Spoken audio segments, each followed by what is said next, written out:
Amen? So pinagpala na po ng Panginoong Diyos ang mga salitang ito na ating pong binasa. Tahan po natin ang nilalaman ng mga tekstong ito. Praise God. Sabi diyan mga kapatid, in chapter 10 verse 1, after these things, the Lord appointed other 70 also, and sent them two and two before his face into every city and place whither he himself would come. Sa ibang salin mga kapatid, praise God, sa Tagalog, pagkatapos nito, pumili pa ang Panginoon ng 72. Sila ay sinugo niya ng dala-dalawa sa bawat bayan at puok na pupuntahan niya. At sinabi niya sa kanila, napakarami ng aanihin, ngunit kakaunti ang mga mag-aani.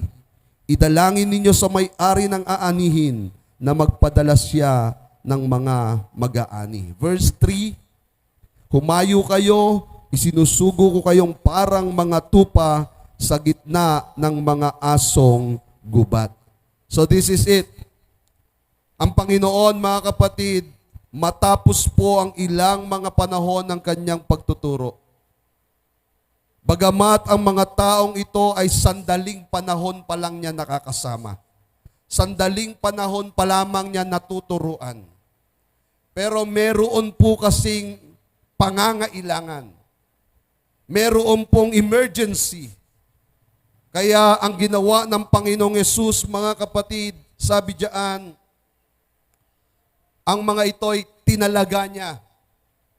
Ito pong mga taong ito, mga kapatid, 72 ay tinalaga niyang dala-dalawa at inutusan niya na pumasok sa bawat lungsod, bawat bayan, sa bawat lugar na kanilang pupuntahan. Praise God. So nakita po natin mga kapatid yung pangangailangan na mabilis na maipalaganap ang mabuting balita. Ang kaharian ng Diyos na nalalapit nang dumating sa sangkatauhan. So, hindi po sinayang ng Panginoon ang pagkakataon. Kagyat niyang tinawag ang mga sumusunod sa Kanya at yaong mga nagtitiwala siyang magagawa nila ang pinagagawa ng Panginoon. At sila po'y pinagpare-parehas, tigda-dalawa. At sila po'y sinugo ng Panginoon. I do believe these people, ito po ay initial na mga alagad ng Panginoon na sinugo niya upang ipakita kung ano ang kapangyarihan ng Panginoong Yesus. Ang sabi niya sa mga ito, praise God, therefore He said unto them, the harvest truly is great. Ang mga taniman ay napupuno na ng maraming mga hinog ng aanihin. Kaya sabi ng Panginoon, mga kapatid, balit, but the laborers are few. Kaunti lang yung manggagawa. Kaya sabi ng Panginoon, pray ye therefore the Lord of harvest, that He would send forth laborers into His harvest. So, marami pong aanihin, kaunti ang manggagawa.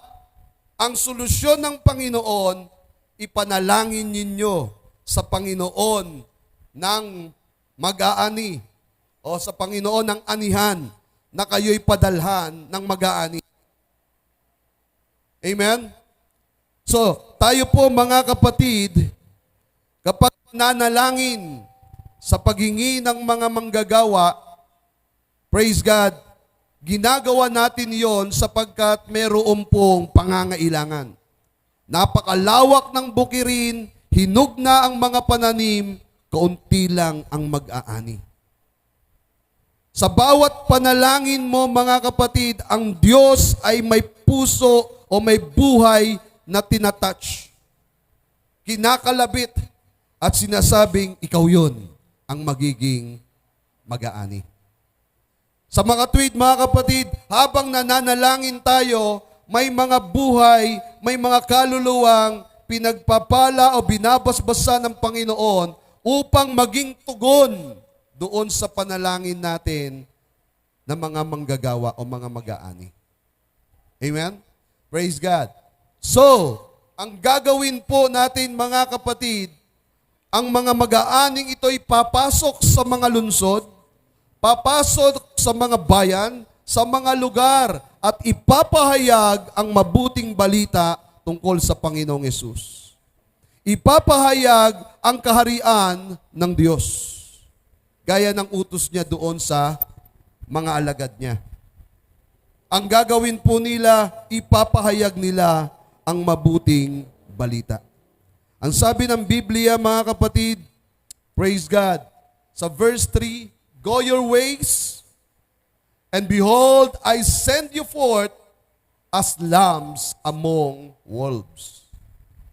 In other translation, the lambs in the midst of the wolves. Imagine mga kapatid, alam ng Panginoon kung gaano kadelikado sa lugar na pupuntahan mo. Alam ng Panginoon kung gaano kadelikado sa mga pupuntahan ng kanyang mga sinugo. Sapagkat alam niya maraming wolves doon. Maraming asong gubat doon. And yet, the Lord still insisting, these servants, 70 or 72 servants, praise God, na sila'y humayo at ipahayag ang kaharian ng Diyos sa mga tao. Hindi nagbigay ng negatibong pahayag ang Panginoon para sila ay alisan ng excitement, kalakasan, at sa gayon ay ma-discourage sila at di na sila sumunod. Ang ginawa ng Panginoon, mga kapatid, habang kanyang ipinapahayag sa kanila ang kanilang gagawin, unti-unti, mga kapatid, sa bawat salita ng Panginoon na nagtataglay ng kapangyarihan, sa bawat salita ng Panginoon na binibitawan sa kanila, ang mga taong ito ay napupuno ng kapangyarihan. Because there is power in the word of the Lord Jesus. Do you believe on that? Naniniwala ba kayo na sa bawat salita ng Panginoon may kapangyarihan? Habang sinasabi ng Panginoong Yesus, yung gagawin ng mga alagad niyang ito, ang nararanasan ng mga taong ito ay kapangyarihan. Kaya wala pong nag-atubili, wala pong sumuko, walang tumalikod, walang humindi sa utos ng Panginoon. Sapagkat unti-unti silang dinadaluyan ng kapangyarihan ng Panginoon. Higit pa, mga kapatid, nung sabihin na ng Panginoon sa kanila, na kayo'y sinusugo ko bilang mga tupa sa gitna ng mga asong gubat. Wow. Lord, bakit naman ganon? Bakit naman kami ay ginawa mong tupa? Tapos ang susuungin pa namin ay napapaligiran pala kami ng asong gubat. Kung may pagkakataon lang magtanong, siguro ang isa sa mga alagad niya o ilan sa mga alagad niya magtatanong, Lord, bakit hindi mo kami ginawang leon para madaig namin yung asong gubat? Bakit tupa pa? Paano namin madadaig yan, Panginoon? Hindi nyo ba naisip, mga kapatid, bakit tupa? Paano nyo matatalo ang asong gubat? Ang katotohanan, mga kapatid, hindi kayang daigin ng tupa ang asong gubat. Amen? Kahit in reality, the lamb or the sheep cannot win the battle against the wolves. Hindi siya mananalo. But this is an intentional message of the Lord to His lambs. Ninais ng Panginoon na gawing tupa ang kanyang mga alagad, upang sa gayon, umasa siya sa kapangyarihan ng Panginoon. Nang sa gayon, umasa siya sa kakayahan ng kanyang pastol. Amen? You know why? Because the sheep or the lamb has these characteristics na gusto kong ipakita sa inyo. Next slide, please. The sheep symbolize submissiveness and vulnerability. Submissive siya sa kung ano ang iniuutos sa kanya. Pag sinabi ng kanyang pastol, dito tayong lahat sa kaliwa, o dito pala ang kaliwa, dapat nandito lahat. Kapag hindi, may pamalo ang pastol, tatapikin yung mga tupa para lumipat sa kaliwa. Pag sinabi niyang dito tayo sa kanan, dapat lahat ng tupa pupunta sa kanan. Pag may naiwan sa kaliwa, tatapikin ng tungkod para lumipat sa kanan. So naturuan ng mga tupa na maging submissive sa pastol. Vulnerable sila sapagkat hindi sila mga mababagsik na hayop. Hindi sila palaaway. Hindi sila nagsisimula ng gulo. At hindi sila nanggugulo. That is the sheep. Titigan mo ang katabi mo. Tanungin mo, nanggugulo ka ba? O magulo ka ba? So, ang katangian po ng tupa, mga kapatid, submissive, vulnerable, kasi hindi sila palaaway. Kaya ang Kristiyanong palaaway, hindi tupa. Ang Kristiyanong nang-aaway, hindi tupa. Kasi hindi karakteristik ng tupa ang mang-away. Kapag may banta ng panganib sa kanya, tumatakbo nga yan eh. Saan siya tumatakbo? Sa pastol. Kasi ang pastol ang kanyang tanggulan. Ang sheep, they need guidance and protection. Dahil hindi nila kayang protektahan ng sarili nila sa mga mababangis na hayop, kailangan nila ng guidance and protection.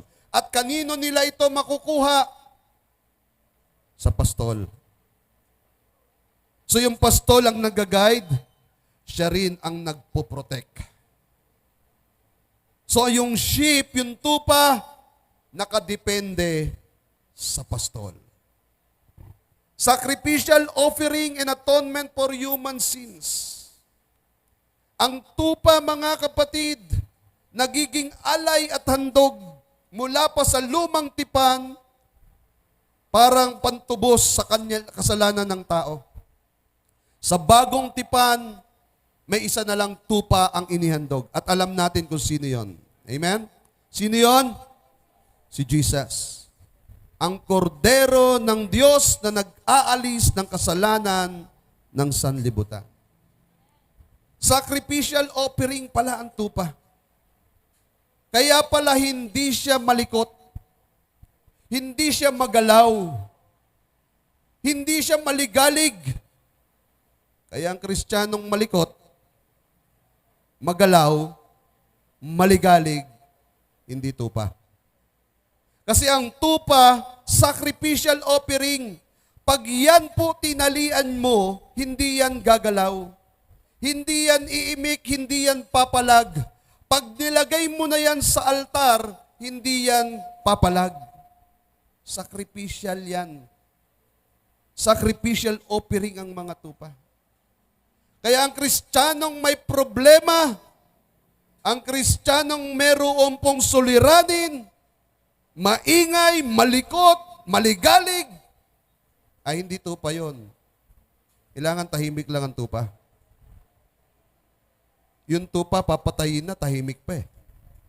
Ikaw, nawalan ka lang ng kuryente, ang ingay mo na. Naputulan ka lang ng tubig, ang ingay mo na. Wala ka lang baon, ang dami mo ng inaway. Wala ka lang almusal kung sino-sino na pinagbintangan mo. Ang tupa, tahimik lang. Amen? Humility and reliance on the shepherd. Mapagpakumbaba at nakasandig lang sa kanyang pastol. Amen? Yan po ang tupa. Inosente. Purity and meekness. Walang muwang, malinis, maamo. Yan po ang tupa. Kaya ang Kristiyanong magagalitin, hindi maamo, hindi pa rin tupa yon. Di ba? Topak yun. Sipin mo, ang dami-dami natin pwedeng matutunan sa tupa. Yung topak pa, yung naintindihan mo. The sheep symbolize obedience and submission. Gaya ang sinabi ko sa inyo kanina, yung tupa kapag ini-offer na sa altar, hindi po siya umiimik. Ang Panginoong Yesus, sabi ng Biblia, mga kapatid, nung siya po'y hinandog na bilang kabayaran ng ating mga kasalanan, ni gaputok, hindi natin narinig ang kanyang pagrereklamo. Tinanggap niya ang kanyang kamatayan. Hanggang sa kamatayan sa krus ng Kalbaryo. Kapatid, tinanggap ng Panginoon. Alang-alang sa iyo, alang-alang sa akin, wala kang maririnig sa kanya, mga kapatid.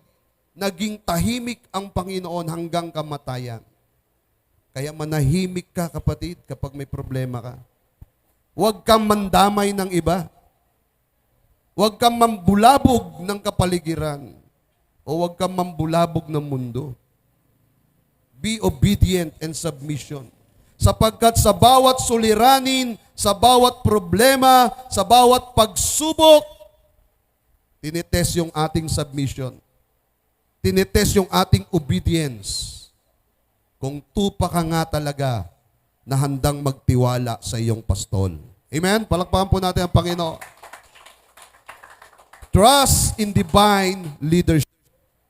Ito yung maganda sa tupa.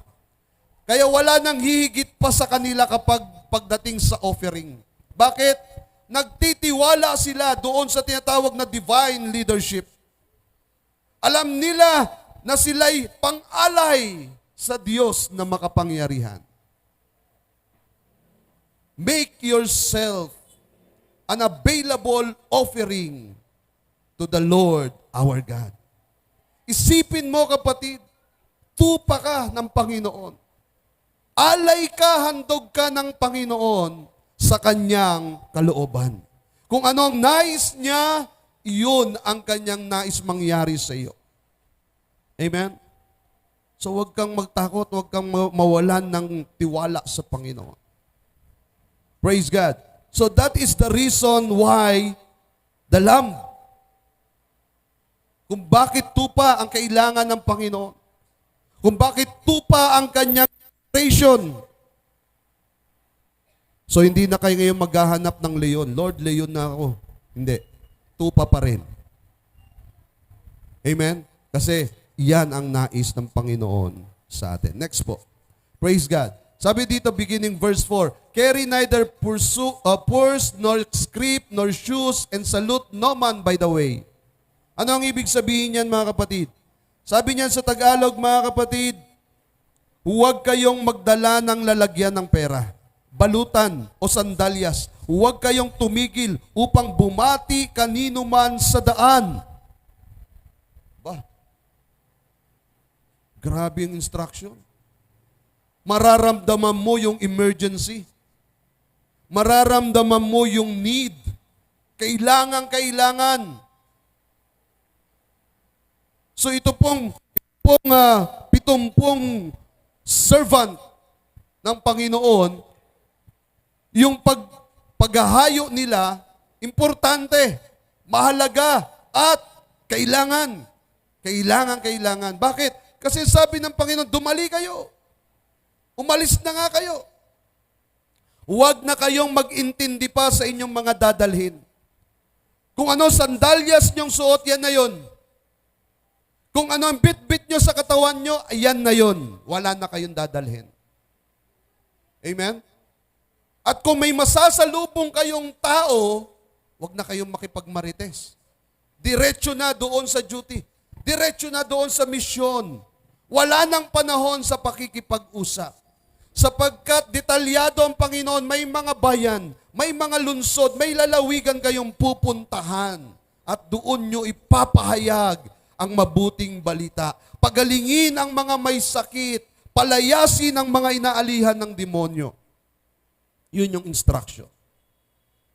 At ang sabi pa ng verse 5, and into whatsoever house you enter, first say peace be to this house. Kapag kayo pumasok na sa mga tahanan, ang ibig sabihin ng Panginoon, basbasan nyo sila. Dalhin nyo sa kanila ang kapayapaan. No? Kaya ang nasa isip ng mga hindi nakakaunawa dyan, no, yung sabi ng Panginoon, first say, peace be to this house. Yes. Importante yun na sabihin natin yung kapayapaan. But the thing is, who is the Prince of Peace? Sino po ang prinsipe ng kapayapaan? Si Jesus. That means, mga kapatid, ang ibig sabihin ng Panginoon ng kapayapaan, yung pinagmumulan ng kapayapaan, dapat makilala nila. Amen? And that is the Lord. And if the Son of Peace be there, your peace shall rest upon it. Kung daw pong tahanan na yon ay nagmamahal sa kapayapaan, tatanggapin nila ang inalok mong kapayapaan. Subalit kung hindi, hindi nila tatanggapin yon at babalik yon sa iyo. So wala ka pa rin talo. Yung nirelease mong blessing sa kanila, pag tinanggap nila yon, pagpapalain sila. Pag hindi nila tinanggap, babalik yun sa iyo, pagpapalain ka pa rin ng Panginoon. Ikaw pa rin ang nakatanggap ng pagpapala. Pag sinyer mo si Jesus, the Prince of Peace, then these people will be blessed. Why? Because the Prince of Peace is now in the house. Pero kung hindi nila tatanggapin ang Panginoon, walang problema sa iyo, sapagkat babalik sa iyo ang pangakong pagpapala. Ikaw pa rin ang makikinabang. Amen? Verse 7, in the same house remain, eating and drinking such thing as they give, for the laborer is worthy of his hire. Go not from house to house. Ang sabi po ng Panginoon, kung tatanggapin ka sa tahanang iyo, manatili ka doon. Kung ano ipapakain nila sa iyo, kung ano ihahain sa lamesa, kainin mo. Huwag kang matakot. Huwag kang mangamba. Huwag ka nang magduda at isipin na mali yung isinerve sa iyo. Sapagkat ang Panginoon na ang nagbasbas noon, ang nagpala noon. Amen? At kung bakit kapag sisilbihan ng ganoon, sabi ng Panginoon, because the laborer is worthy of his hire. Ang manggagawa ay marapat lamang tumanggap mula sa kanyang pinagpaguran. Amen? Kaya yung mga anak ng Diyos na humahayo, they deserve to be, to receive blessing from those houses na kanilang pinaglilingkuran. Yan po ay kalooban ng Panginoon. And do not go out from one house to another house. Ayaw ng Panginoon, praise God, na ma-misinterpret ka ng mga taong tinutuluyan mo. Kung saan ka nanuluyan, doon ka lang. Hanggang sa matapos ang iyong kalooban ng Panginoon sa iyo. Amen? Ayaw niyang nag-iiba-iba ka ng tahanan kasi mami-misinterpret ka ng tahanang una mong sinilungan. Kung ako po ay isang manggagawa, dumating ako ng kasiglahan, sumilong ako sa bahay ni Brother Vincent. Makatapos makalipas ang ilang araw, umalis ako doon. Sumilong ako sa bahay ni Ate Melay. Iisipin ni Brother Vincent, sandali lang. Hindi kaya kinukwento ni Pastor yung buhay ko doon kay Melay? Hindi kaya na-chismis niya ako doon? Yun ang ibig sabihin, mga kapatid, kung bakit hindi ka pwedeng magpalipat-lipat ng iyong tinutuluyan. Sapagkat ayaw ng Panginoon na magkaproblema ka. We can also adopt this principle in the house of the Lord. Kung minsan, mga kapatid, alam mo sa sarili mo kung saan ka tinawag ng Panginoon. Tinawag ka ng Panginoon sa iglesyang ito, magpatuloy ka sa iglesyang ito. Ayaw ng Panginoon, mga kapatid, na ikaw ay mawawala sa iglesyang kung saan kanya nilagay. At magpalipat-lipat ka ng ibang mga simbahan. Dahil posible na yon ay hindi mo ikalalago. Bakit? Lagi kang maghahanap. Lagi kang magugutuman. While kung nandoon ka sa tahanan kung saan ka tinalaga ng Panginoon, titiyakin ko sa iyo, lagi kang mabubusog. Lagi kang pupunuin ng Panginoon. Sapagkat yun ang iyong tahanan. There is no other place than house, than home, than your home. Bakit? Kasi doon pwede ka magluto. Pwede mong galawin yung galaw na alam mong komportable ka. Kasi bahay mo. Pero kapag ikaw po ay nasa tahanan ng iba, alam mong limitado lang ang pwede mong gawin. Amen? So, those are some principles no, na kailangan po nating i-practice as a Christian. Let's continue. There is an insurgency in doing harvest. Kanina ito po yung nagamit kong salita doon sa San Juan City. There is an insurgency in doing harvest. Pastor, delikado yan. Gera yan ah. Insurgency, rebellion yan, pag-aaklas yan. Yung ginagawa natin, mga kapatid, na harvest, pag-aani, praise God, merong nagaganap na labanan. May nagaganap na digmaan doon. Mag-harvest tayo, pero merong spiritual battle sa ground. Merong magaganap na digmaan doon sa ground. Why? Yung pupuntahan mo, a place of wolves. Lugar ng mga asong gubat. If you are not ready, baka matakot ka. Baka hindi ka makapaghanda. So there is an insurgency, meaning mga kapatid, mayroong digmaang espiritual. Harvest lang yan, pero may digmaang espiritual dyan. Bakit? Yung pupuntahan mong tao, yung pupuntahan mong bahay, na babahaginan mo ng mabuting balita tungkol kay Kristo Jesus at sa kanyang mga tinapos na gawa, ay hindi basta-basta bibitawan ng espiritu ng kaaway. Hindi niya basta-basta pababayaan na makuha mo na lang ganon-ganon ang kaluluwang yon. Papalag siya. Lalaban siya. So what will you do? Kaya maghanda tayo, mga kapatid. Maging ready tayo. This harvest na inaakala nating madali, hindi po madali. Yung inaakala mong kayan-kaya mo, baka pagdating mo sa aktual, mahirapan ka na. Yung iniisip mo, mga kapatid, na pinaghandaan ko na yan. Ready na ako dyan. Tapos pagdating mo doon, mga kapatid, abay, iba pala yung estratehiya ng kaaway. Hindi yung inaasahan mo. So anong gagawin mo? Di ba? Naalala nyo noon, kapag youth camp natin, batapos kong ibigay yung mga tools for evangelism, nag-a-actualization tayo. Lalabas kayo ng community. I-share nyo yung evangelism tools na tinuro. At pagkatapos, mga kapatid, you watch out kung ano ang magiging result. Pagbalik nyo sa campsite, nagre-report kayo. At ang marami sa inyo, mga kapatid, palakpak.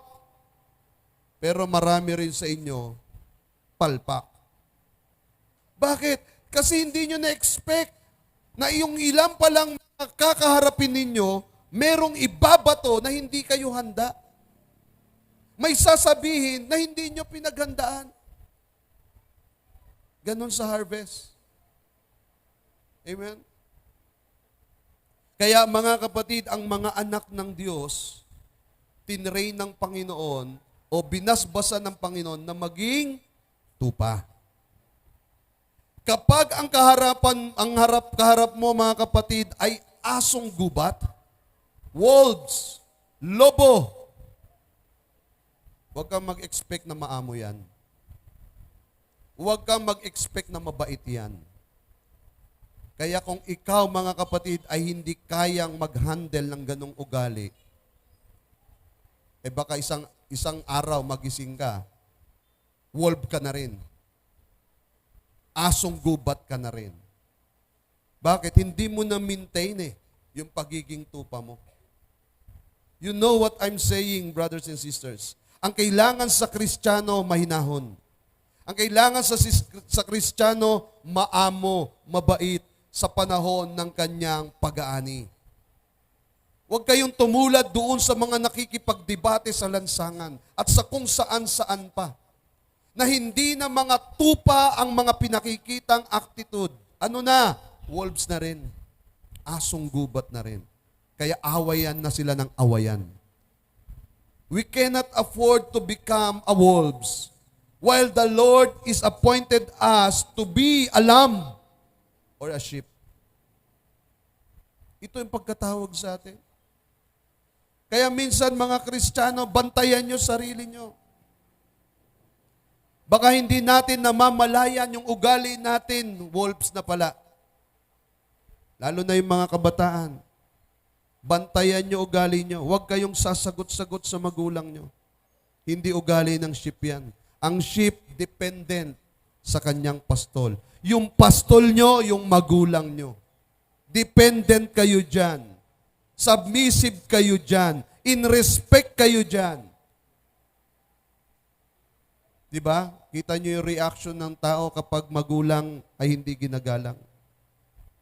Nawawala ang respeto.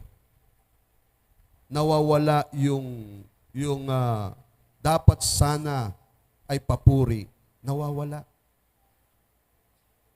Ay imagine yung isang batang atleta na tumanggap ng mataas na karangalan sa Olympic. Dahil sa salitang hindi niya napaghandaan, sa salitang hindi niya napag-aralan, umani ng katerbang komento ng kawalan ng paggalang sa magulang.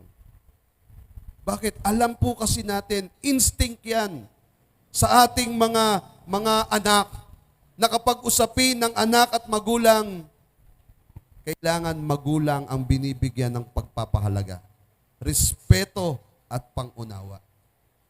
Alam natin yan. Pero kapag lumabas ka sa box na yon at ikaw po ay gumagawa ng sarili mong kaparaanan,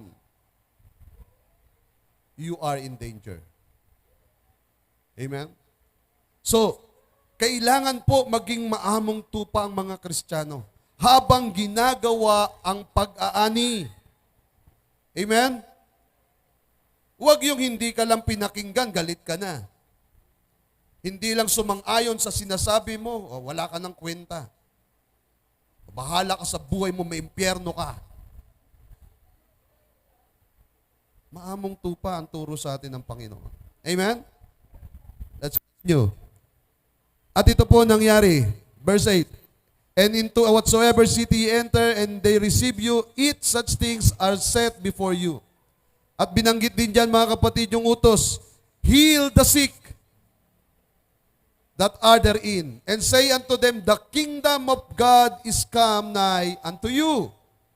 But into whatsoever city ye enter, and they receive you not, go your ways out into the street of the same, and say, even the very dust of your city which cleaveth on us, we do wipe off against you, notwithstanding, but ye sure of this, that the kingdom of God is come nigh unto you. But I say unto you that it shall be more tolerable in that day for Sodom than for that city. Sinasabi lang dyan ng Panginoon, mga kapatid, mayroong mga bayan, mayroong mga lungsod na posibleng hindi kayo tanggapin. Pero sa ating panahon, wala na pong ganyan. Bihirang-bihira tayo nakakarinig niyan. Most likely, lahat ng lungsod, lahat ng bayan, kapag ibinahagi mo ang mabuting balita, people are listening. Nakikinig sila.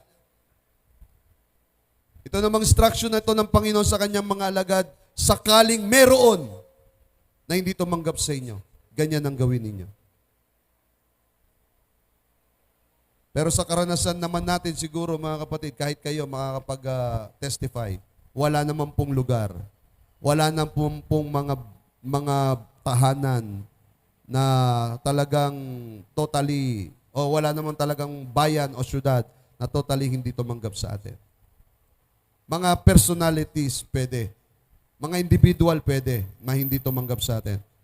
Pero meron pa rin sa iba na tumatanggap sa atin. Amen? Praise God. So, next. Wala na. Praise God. So, ibig sabihin yan, mga kapatid, praise God, na tayong lahat ay inatasan. Inatasan tayo na ibahagi ang mabuting balita sa lahat ng dako.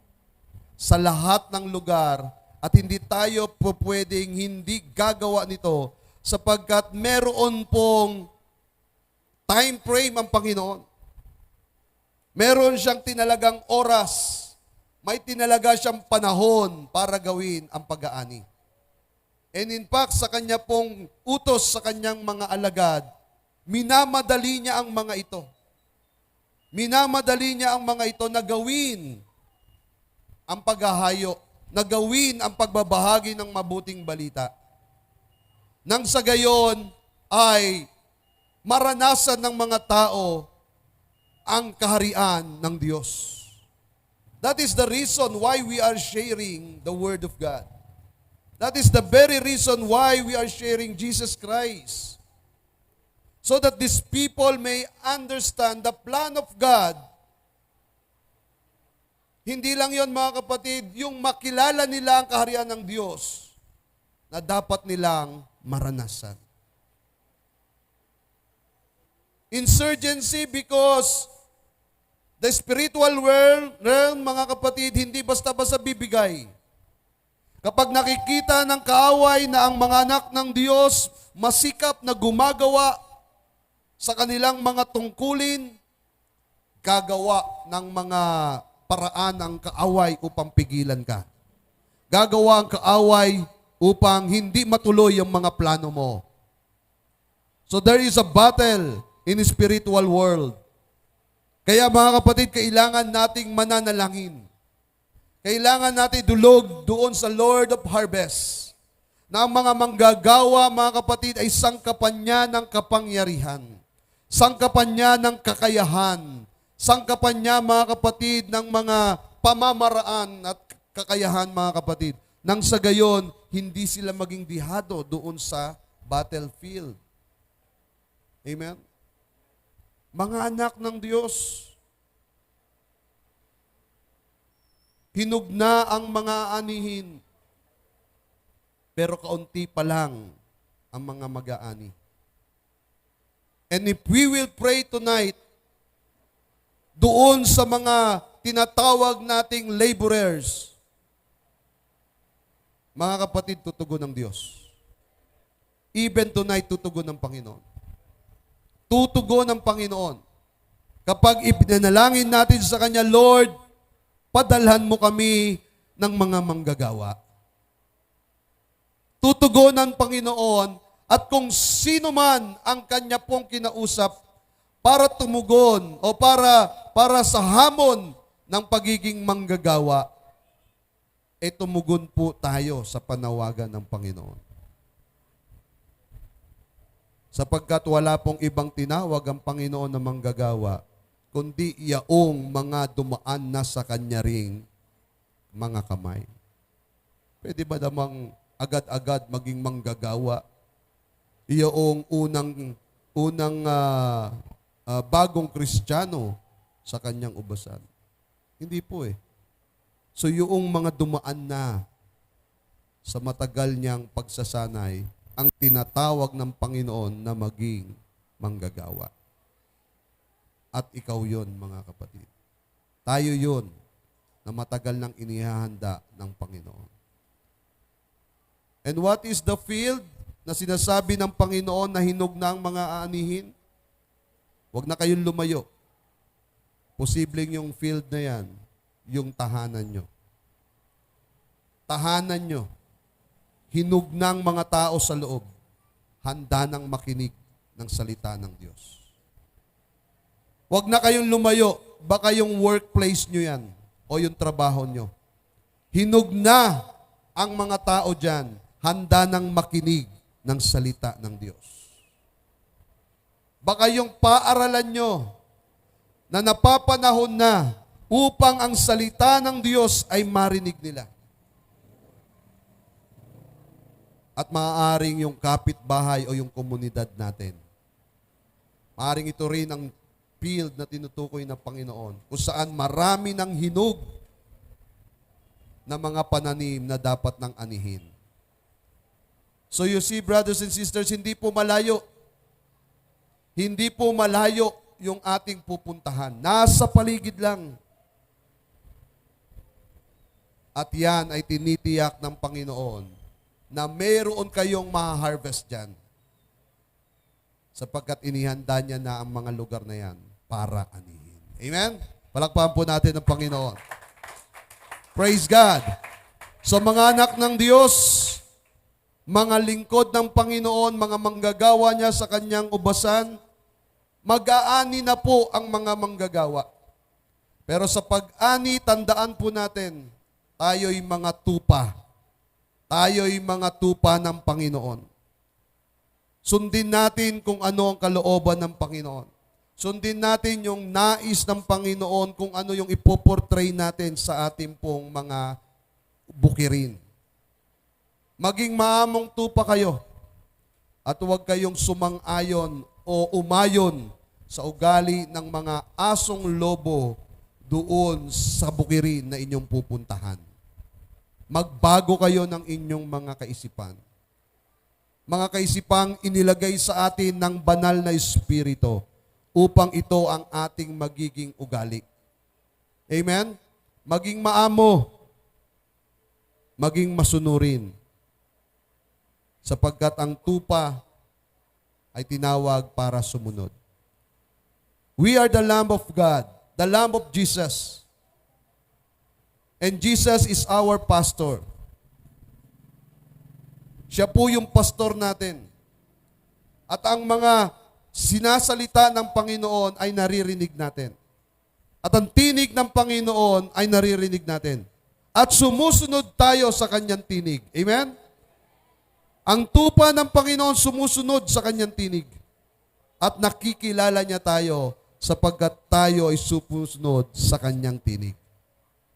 Kaya lahat ng anak ng Diyos, manatili po tayo sa salita ng ating Panginoon. Sumunod tayo sa salita ng ating Panginoon. Yes, we are lamb. Maaaring sa tingin ng iba, mahina tayo. Maaaring sa tingin ng iba, madadaig tayo. We are lamb in the midst of these wolves. Pero tandaan niyo mga kapatid, tayo yung mga tupa na pinuspos ng Panginoon ng kanyang kapangyarihan. Tayo yung mga tupa na pinuspos ng Panginoon ng kanyang kalakasan.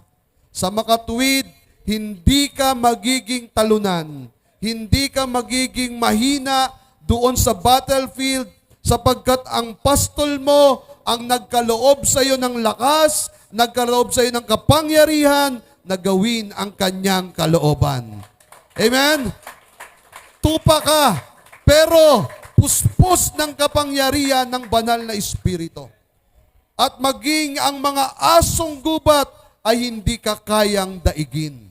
Sapagkat mas makapangyarihan ang tinataglay mo kaysa sa lakas na mayroon ang mga asong gubat na ito.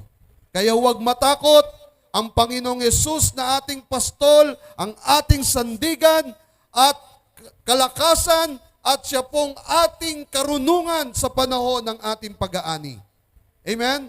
Humayo kayo, kahit na po tigdadalawa-dalawa, tigtatatlo, tiga-apat, humayo kayo. Taglayin ninyo mga kapatid ang kapangyarihan ng banal na Espiritu na kaloob sa atin ng ating Panginoon, na ating pastol at siyang ating gabay, patnubay at kalakasan, ang Panginoong Jesucristo. Tayo pong lahat ay tumayo.